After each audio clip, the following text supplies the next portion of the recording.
We are getting a breaking news at this point of time. Maharashtra's former Chief Minister Devendra Fadnavis has reached Mumbai. He had just a while ago had met with Union Home Secretary.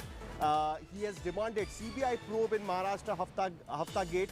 He is demanding a probe into the report which has been filed by the Commissioner of Intelligence, former Commissioner of Intelligence, Maharashtra Rashmi Shukla's report in the postings and transfers and the money transfers during these postings and transfers. Let's listen into what Devendra Fadnavis is saying after meeting Union Home Secretary at this point of time in Delhi.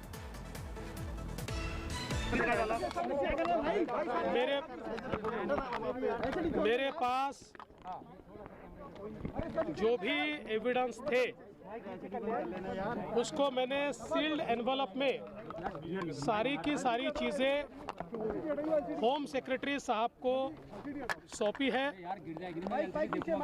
जो जानकारी मेरे पास थी उस जानकारी की पूरी briefing ये भी मैंने उनको दी है और मैंने उनसे मांग की है कि इसकी सीबीआई जांच होनी चाहिए।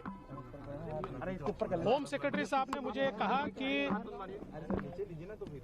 ये सारी चीजें वो उसको देखेंगे और उसके ऊपर सरकार ये एप्रोप्रिएट एक्शन लेगा, इस प्रकार से उन्होंने मुझे कहा है। मैं इतना ही मानता हूं कि ये जो सारा मसला है, इस मसले में इस रिपोर्ट को 25 अगस्त 2020 से लेकर अभी तक क्यों दबा कर रखा गया, उसके ऊपर क्यों कार्रवाई नहीं हुई।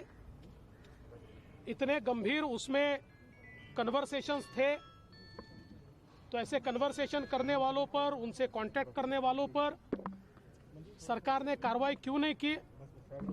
और सबसे महत्व की बात, तत्कालीन डीजीपी इन्होंने स्पष्ट रूप से रिकमेंडेशन दिया था कि सीआईडी से इसकी जांच की जानी चाहिए।